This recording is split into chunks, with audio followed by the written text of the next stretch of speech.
When we're young, we get asked a lot of questions about the future. The most common one inquires what we'd like to be when we grow up. Obviously not knowing at first, we generally use a common job we're familiar with as a placeholder. As we get older, new ideas and aspirations replace the outdated thoughts. Most of us experience something that triggers this sudden interest, leading it to becoming a part of who we are. Each person follows their own path at different rates.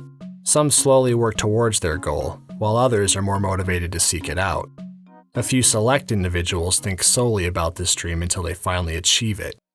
Looking back on the time they spent, do you think they're satisfied with how they went about things?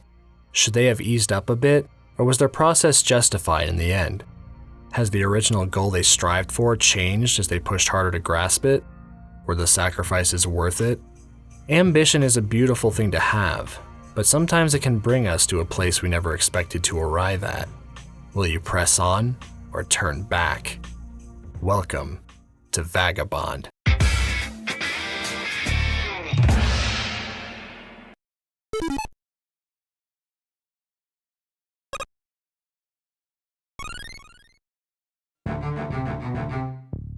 Vagabond is a long-running manga series by Takehiko Inoue, with its serialization starting back in 1998. Taking place in 16th century Japan, it portrays the stories of various people, particularly a man named Miyamoto Musashi. As one of Japan's most famous swordsmen, we watch Musashi journey through the country, taking on different opponents while improving the deadly art of the blade. This isn't exactly a beat-for-beat story, acting more as a reimagined tale of his life. The characters are interesting and fleshed out, the overall presentation of the art is phenomenal, and pacing of the story feels perfectly balanced. Being a seinen manga, it also has some pretty graphic violence at times. Obviously, this is just the opinion of a fan, but I genuinely can't think of anything about this series that I find fault with. Vagabond is one of the most realized stories I've ever had the pleasure of reading, and I imagine plenty of others can agree with that. With all that said, just what kind of life does Musashi find himself with? Starting from the first chapter, we're introduced to two 17-year-old boys. The first is the slightly average Honiden Madahachi, and the second is the very capable Shinmen Takezo. The two left their old village in order to join some battles and make names for themselves, but so far they've been unable to make any real progress. Some lady thieves find them collapsed and give them shelter for the time being. Fighting off some bandits earlier, the two men are forced to deal with the rest later on. Thinking one of the women is in danger, Takezo rushes in to take on the group himself. Madahachi is left outside, where it turns out the woman in question was hiding the whole time. Rather than helping, the new couple decides to split, leaving Takezo to decimate the bandits on his own. Soon after, he comes back to his old village to report Madahachi's whereabouts to his overbearing mother. She reports his appearance to some soldiers that are after him, and after fighting off many men, Takezo's childhood friend Otsu manages to bring the exhausted warrior back. Takezo gets strung up by a rope for days, giving him time to reflect on his life. Essentially being abandoned by both of his parents, the young boy wants nothing more than to become strong enough to not need anyone's help. A traveling monk named Takuan watches Takezo hang helpless from the tree, constantly asking to be put out of his misery. Takuan responds by talking about the value of life and how it's selfish of Takezo to choose when he dies himself. Being cut down by chance later on, Takuan brings the exhausted warrior to the top of the village. Takezo still wants to die, but the monk asks why he isn't able to say it with satisfaction. He presses him to declare it out loud, but Takezo refuses. He wonders to himself why he was born if the only things waiting for him were abandonment and hatred from others. The monk asks if throwing his life away is truly worth it.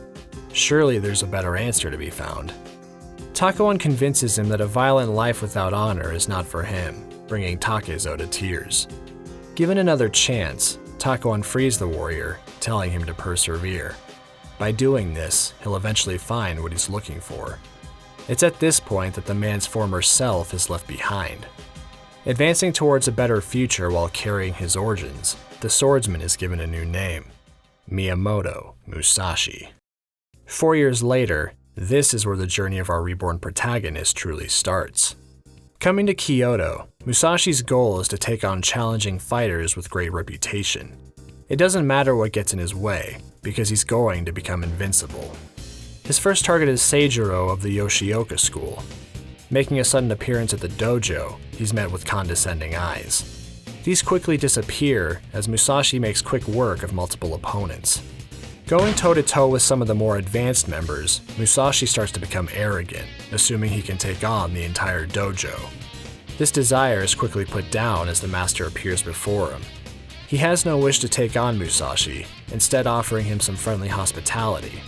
The sentiment gets thrown in his face, as the warrior only has one thing on his mind. Before the second-in-command gets the chance to silence the rude man, Seijuro draws his blade lightning fast. Musashi is amazed at this sight, having already forgotten how quickly his sword was pulled during an earlier street encounter. Instead of cowering, Musashi thanks Seijuro for the display of skill. The master leaves, and in order to exit the dojo, Musashi is forced to duel Seijuro's younger brother, Denshichiro. Their battle is intense, but before it can be concluded, a fire breaks out. The brother tells Musashi to hang on to his life so they can meet again at a later date. They both plan to train for 1 year, then come back to finish what they started. The men break away, and Musashi ends up meeting Takehiko again for the first time in a while. When Musashi gets asked if he's intimidated by a world of strong men, the swordsman responds with a prideful answer. While on the road, Musashi admits that he's been thinking about Otsu a lot recently. While not bad in itself, it opens him up to distraction, easily shown with a brief stick duel between the two men. Musashi becomes furious with himself for letting his arrogance cloud his ability. Takehiko gives him advice not to let his heart become preoccupied. Rather than focusing on a single spot, he tells Musashi to see everything in its entirety, effortlessly. Telling the fighter where Otsu currently is, Takehiko leaves with one last helpful hint before parting ways. Despite feeling alone, Musashi is determined to continue on his path. No matter what, he will become invincible. He takes a young boy along as a disciple, named Jotaro, and together, they head to the next destination to further their training. Musashi gets close to the temple he's looking for, but can't quite find it, so the two travelers ask an old man for directions. Unexpectedly, the old man attacks Musashi as he approaches from behind. Though on second glance, nothing actually happened. As he wonders about what he sensed, the farmer tells him that his own bloodlust was reflected back towards him.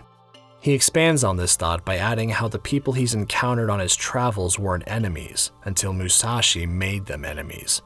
He remarks how that isn't true strength, calling the young man clumsy. Staying in the old man's house for the time being, Musashi inquires further on what he meant by that statement. When asked if he believes he's strong, the swordsman replies that he isn't sure. He feels that he is strong, but also feels that there are many others more powerful than him. The old man tells him that in order to really know strength, he has to become strong himself. Brushing aside these words, Musashi pushes forward with confidence. He heads to the temple to meet his new strong opponent, Master Inoue. After a brief encounter with some other fighters, Musashi is met by Inshun, the school's prodigy. Asked by the swordsman if he's as good as the master, Inshun replies that he's even better. The two engage in battle, with the spear fighter's presence shaking Musashi to his core. They continue their fight, trading blows and keeping up with each other's pace. Miyamoto isn't messing around, putting his all into each and every strike. Despite this effort, he starts to get pushed back. Losing ground, Musashi unconsciously begins to give in to fear. He uses cheap tactics to get hits in, but even this isn't enough to make a comeback. Rage takes him from blow to blow, with Inshun returning everything with better form. Pushed to the brink of defeat, Musashi wakes up. Confused about his environment, Miyamoto looks to Jotaro for answers. It seems the finale was undecided, as the invincible swordsman turned around and ran away. The old man comments on the fight, finally revealing himself to be the master of the temple. Musashi crumbles, realizing how weak he really is. Wondering if his strength was just an illusion, he asks for guidance from the old master. His response is to train in the mountains to find the answer on how to deal with his fear. Training himself for a season, he still feels that he hasn't made enough progress to take on Inshun again. His solution to this is charging into the rematch with a sneak attack. As he approaches the temple, Inshun feels him getting close. Before anything can happen, Musashi is stopped by the spirit of his father. He gets chastised for turning to cheap tactics due to his lack of confidence. He ends up turning back, unable to go through with the attack. Musashi reflects on his past, accidentally falling asleep in the process. He wakes up a little later, startled that the day is almost over. Soon, the tense nature that plagued him is replaced by hearty laughter. He survived another day without doing a thing. His own stupidity helps him to relax and let go of his worries. Musashi is grateful to have a fitting final battle with a strong opponent, and remarks that dying is a reasonable outcome for his journey. Arriving at the new battle site, Inshun is now armed with a real spear.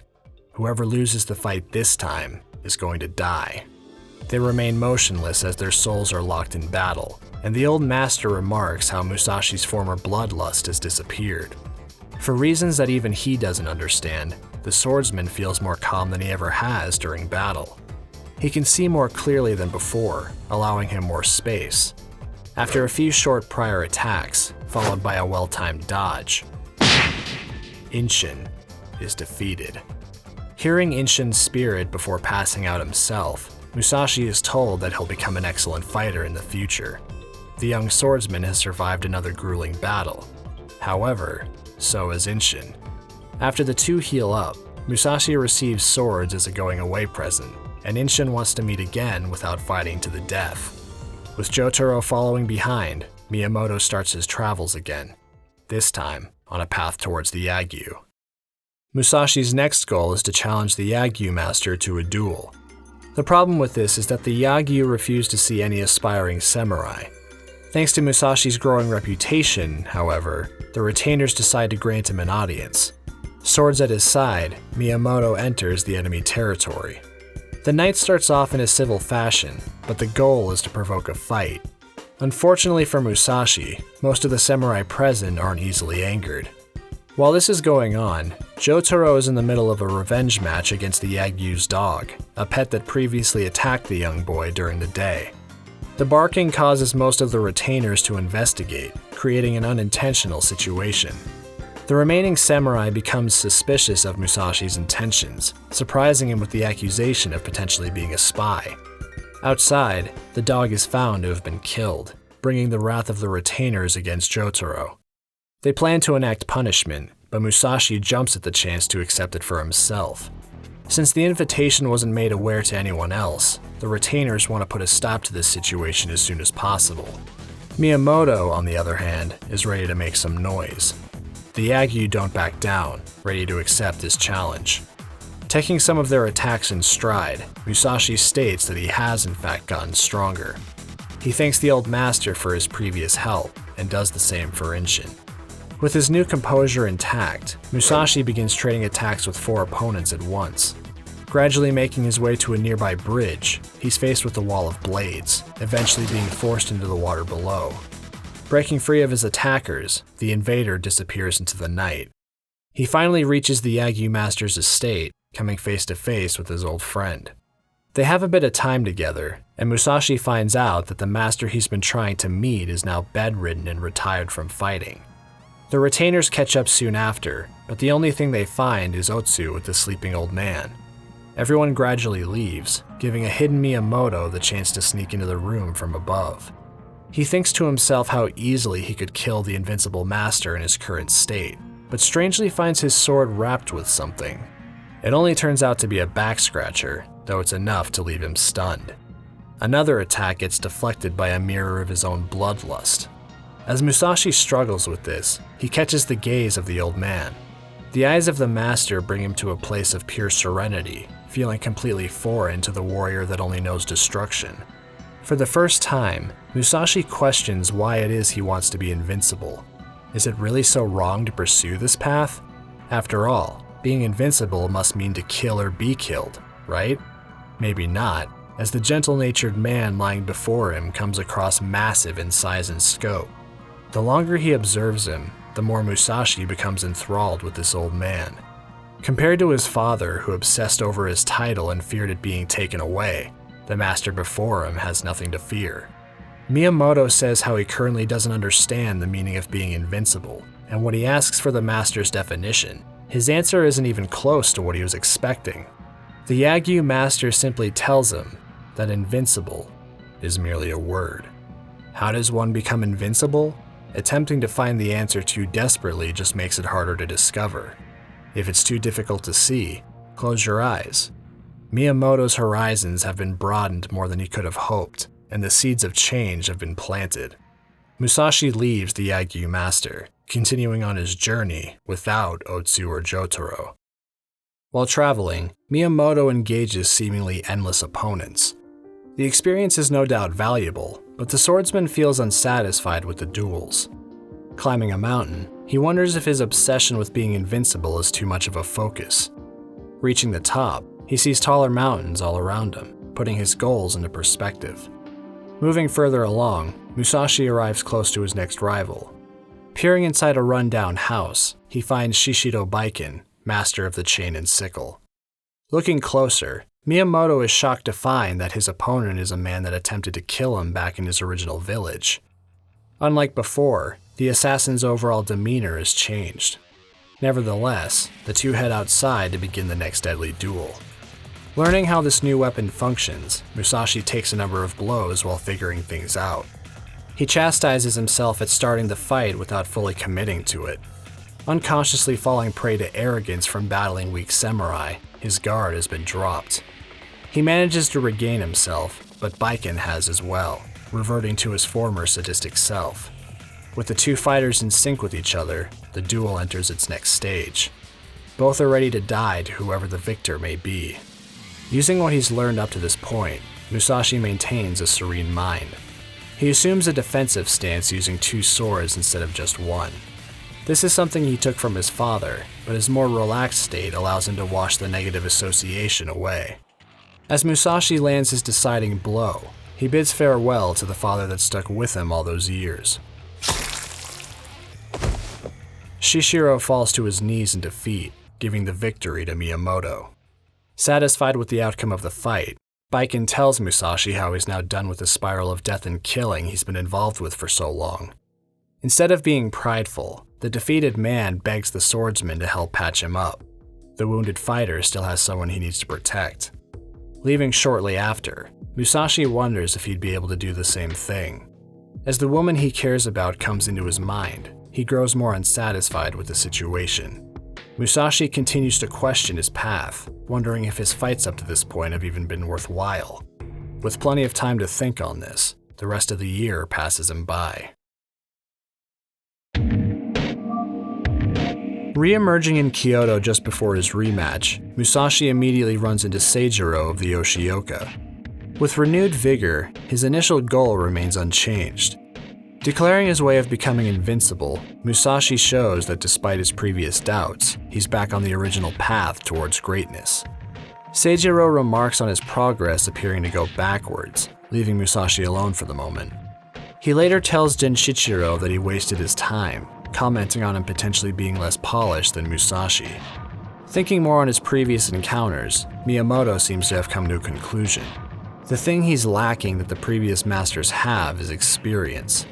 He attempts to confirm this with the spirits of the old men, but they remain quiet, knowing he's somewhat off the mark. Heading out of town on the night of New Year's Eve, Musashi feels that something is wrong. He again questions if there's more to his path than just constant battle. Stopping himself from getting preoccupied with these thoughts, he continues to train outside. While this is going on, someone approaches from behind. Musashi senses the presence, discovering the older brother of the Yoshioka. The two draw their swords, ready to take each other on. Seijuro takes note of Musashi's improvement, wondering to himself just what he did to reach this point. Continuing the fight, Seijuro is impressed more and more with his opponent's progress. While Musashi doesn't feel any different himself, he notes that the main change is the new company he's brought with him. On the battlefield where he belongs, Miyamoto can fully channel his focus. With an intense feeling of awareness, his senses become locked on Seijuro's blade to the point of not realizing his lip is overflowing with drool. More calm and loose than he's ever been, Musashi nails Seijuro with a killing blow. One more important battle has drawn to a close for the swordsman. The Yoshioka discover the fallen warrior later in the day, bringing the younger brother to tears. Rumors spread about the fight, and under the care of an old couple he comes across, Musashi heals his injuries. Recovering enough to move, the swordsman wanders town for a bit to examine the location for his rematch. Coming back, he runs into the head samurai of the Yoshioka. Denshichiro asks his opponent how his brother fared, and Musashi replies with a cutting answer. Having too much to lose, the members of the Yoshioka plot an idea to replace Denshichiro with a proxy fighter. The man in question just arrived in town a little while ago. They make plans to recruit another skilled samurai with a growing reputation, by the name of Sasaki Kojiro. This unfortunately doesn't pan out, as Kojiro wanders off before the battle, and Denshichiro refuses to let anyone take his place in the fight. Meanwhile, the old man Musashi is staying with offers to sharpen his sword before the duel. In the middle of the process, Miyamoto reflects on how he impatiently strived for his power. The result was a solo endeavor that left him with much to desire. The spirit of the Yagyu master appears before him, reminding him that invincible is still just a simple word. The day before his duel, Musashi sees Kojiro for the first time.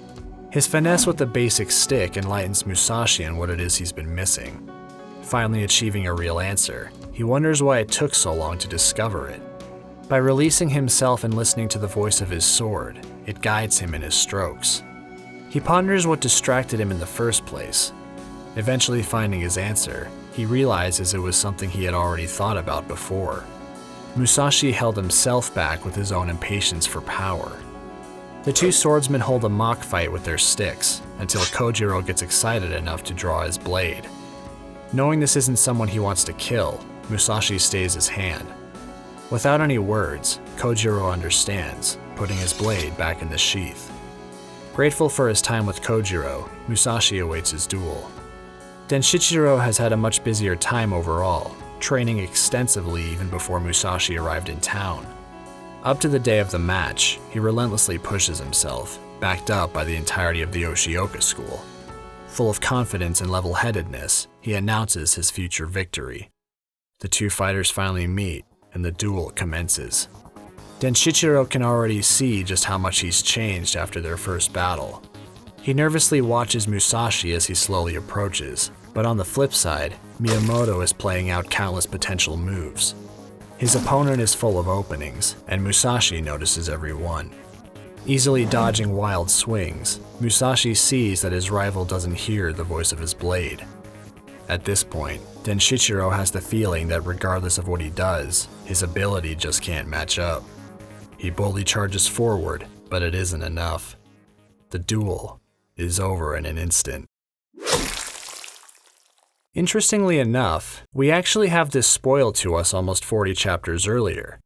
A color panel shows a similar scene taking place with the same result. Why is it that we're shown this? The confrontation has been a year in the making, so why start the arc with the finale of the fight? The reason for this is because the battle against Denshichiro is a red herring. The real fight this whole time has been against his older brother, Seijuro. The older brother knew from the start that his younger sibling wouldn't be able to handle this new Musashi. He attempted to save him by attacking first, but he was still overwhelmed. Understanding the difference in strength, Musashi knows that Denshichiro doesn't stand a chance. Regardless, he carries on with the fight, fulfilling his sense of honor. Denshichiro embraces Musashi at the end of the battle, thanking him for the excellent duel. Losing both brothers now, the Yoshioka become filled with despair. Their reputation now tarnished, the members of the school begin planning their revenge. A new challenge is issued to Musashi, and he's prepared to follow the spiral of death and killing as far as it goes. What he's not aware of is that the Yoshioka never intended to fight fair. They're going to ambush him with all 70 of their men at once. Not worrying about honor, they simply want him dead. By chance, Musashi had decided to check out the field prior to the Yoshioka's arrival. It's due to this that he overhears the new scheme. With this new information, Musashi knows that this time, there's no way out. Reflecting on the skewed bonds he has with those that supposedly mean a lot to him, he realizes that he's still completely alone. With the sword he's invested so much into, Musashi jumps down into the Yoshioka's line of sight. He takes on their new leader briefly, only to be interrupted by a familiar face we haven't seen in a while. The men leave, allowing Takuan and Musashi to catch up a bit. Miyamoto tells Takuan that he won't be taking the group on, despite the rumors that will spread from it. They're about to part ways, when Takuan remarks how Musashi's kindness has started to make him truly strong. Later, Musashi hesitates to leave things unfinished, eventually giving in to rush back to the battlefield. The Yoshioka are already eagerly waiting for the samurai's approach. Miyamoto's only plan is to keep his mind and body continuously flowing. Silently thanking the Yoshioka for the year he was given to train, he bows in respect, ready to pay them back. Jumping in from behind, Musashi strikes fast and begins his assault. Wave after wave of warriors come at the lone samurai, rage fueling their attacks. Miyamoto doesn't falter, cutting his way from one man to the next. No matter what side they come in from, he's ready with a counter. Regardless of how many he takes down, it seems like the battle never ends.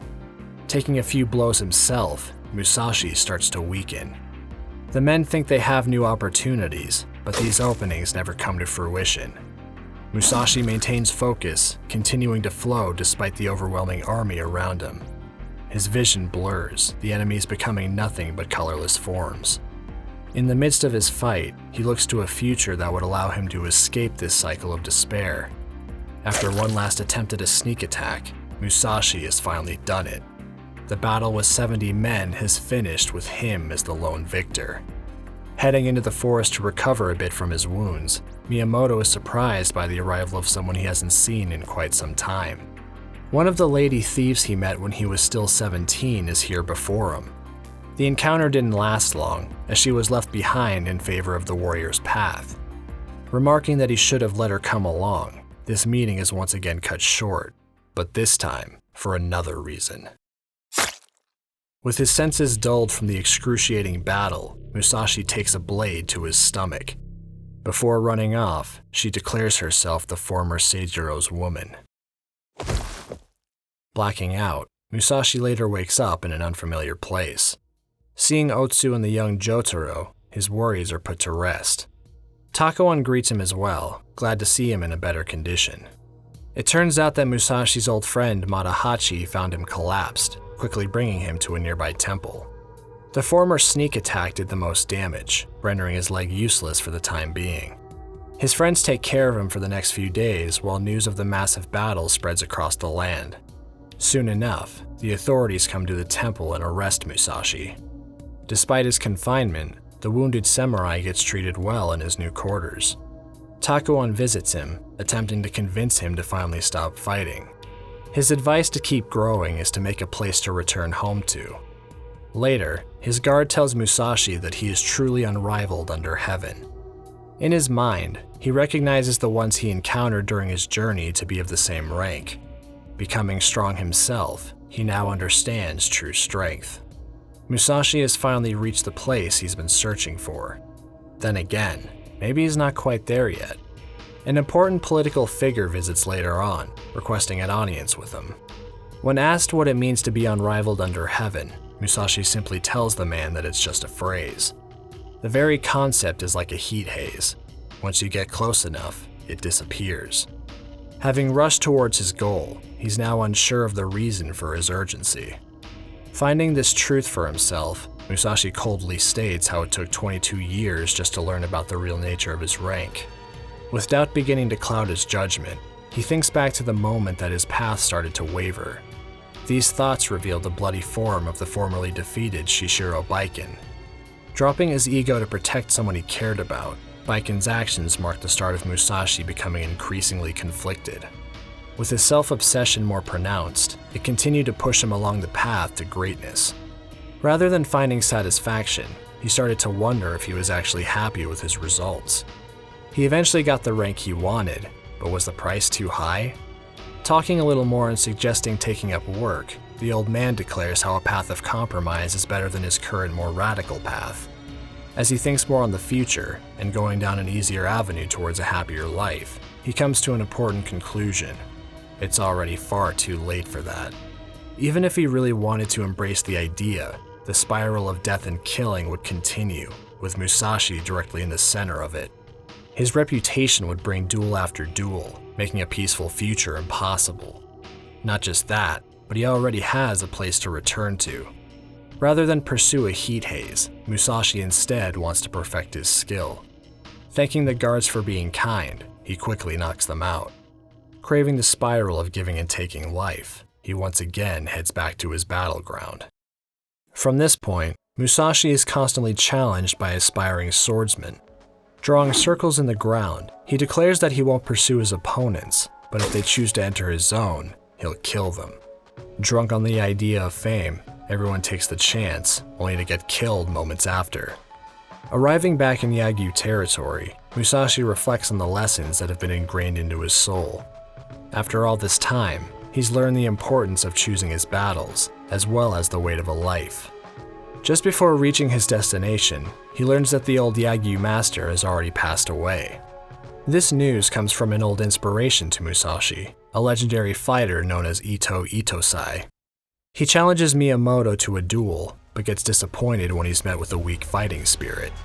His own ego has been flared up for a while now, ready to crush Musashi at a moment's notice. Beginning to cave, Miyamoto's own self-obsession bursts onto the scene. Snapping himself out of it, he calms back down. He tells Ito that there's no reason to fight, and crossing swords with him is too much of an honor. Regardless of this, Ito still charges in, not giving Musashi the option to back down. Pushing Miyamoto out of his circle, the duel barely lasts a few seconds. Before leaving, Ito leaves Musashi with some words of advice. If he's chosen to live by the sword, he has to stick to it, regardless of if he enjoys it or not. Musashi is disappointed in himself.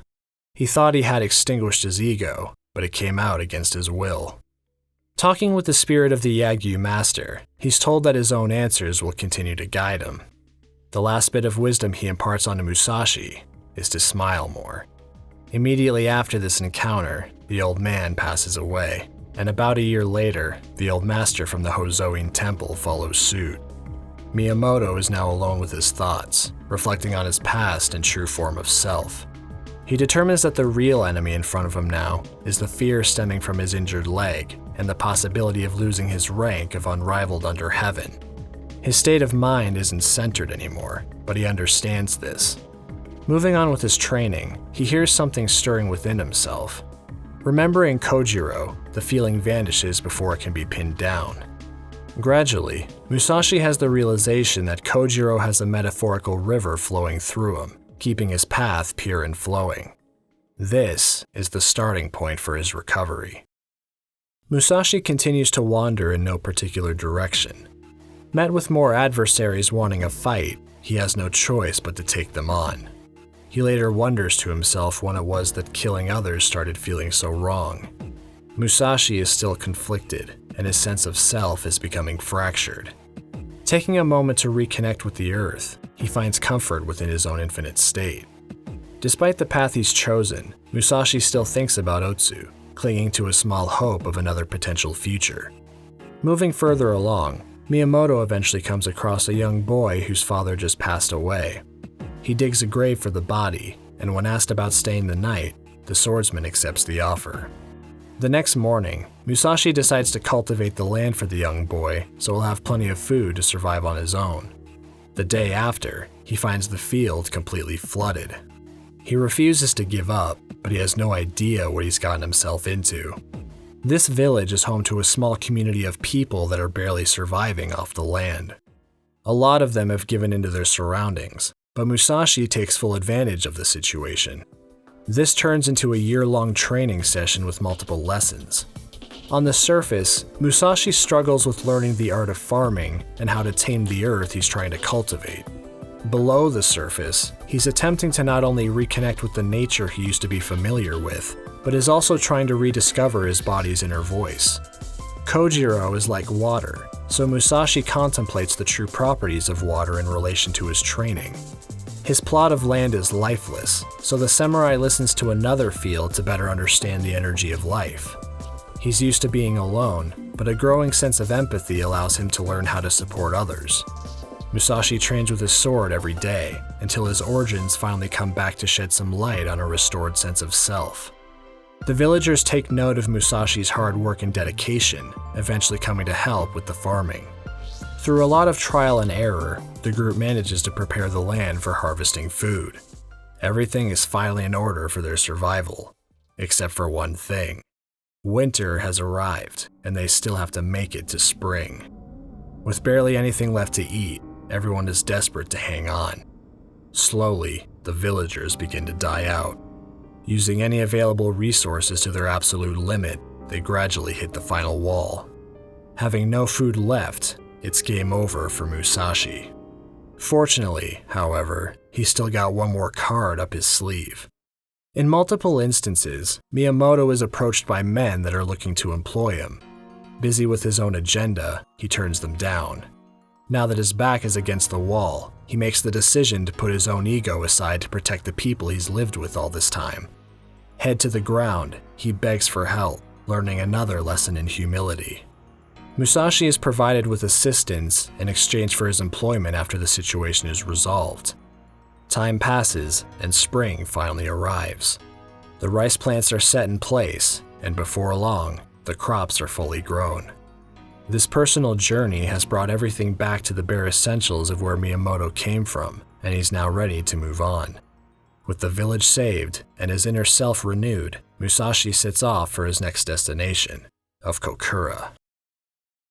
It's unfortunate to say, but this is where the story currently ends. The series has been on hiatus for almost 6 years now, stopping just before the final part of the story. Everything is leading towards one last duel between Musashi and Kojiro. While we aren't able to see this through Takehiko Inoue's chapters, historically, the ending of this battle has Musashi emerge victorious. How many chapters it would take to get there is anyone's guess. Interviews and articles from various places report that Inoue had wanted a break from the series for a couple reasons. One of the obvious ones being his health, but more so on the mental burnout side of things. Committing yourself to a series for so many years is an amazing task in itself, but to put forth the quality he did in every chapter for that long had to have seriously taken a toll. The other reason he gives for his hiatus is to have time to spend with his family. Giving so much of himself to his manga was something he was passionate about, but now he wants to be with his kids as they grow up. It's been said that when they reach a certain age, he'd like to come back and properly finish the series. He also sporadically updates his other series Reel with new chapters, so it's hard to say what may happen in the future. Also, as a quick side note, Reel is an amazing manga in its own right, and it's another series I'd love to talk about at some point. Regardless of what happens, we still got one hell of a story, and if this is where things end, I would still be content. Vagabond has been such a big influence on my life, making me reflect on a lot of things. There was a point where I also had a certain ambition that I put before everything else. Like Musashi, I pursued it with everything I had, but reaching a certain point, I started questioning if it was even worth it. I had something that I could be proud of, but it ended up isolating me from people I cared about. Taking steps back to rediscover myself and what was important to me, I listened to my inner voice. I'm glad to say that things are better now, having found a new path I can pursue. Ambition is a very powerful thing to have. Just make sure that the thing you're chasing doesn't become a heat haze. Hey there, if you made it to the end, thanks a lot for watching. While I left some things out, this has essentially been a complete retelling of Musashi's journey. I hope the personal spin on this story made for an enjoyable listen. If you'd like to support the series, the manga is openly available to buy, including 3-in-1 omnibus editions, though this might only apply to select areas. Here's hoping we'll get to see the rest of the series in the near future. Hope you have a great day, and I'll see you next time. Peace, guys.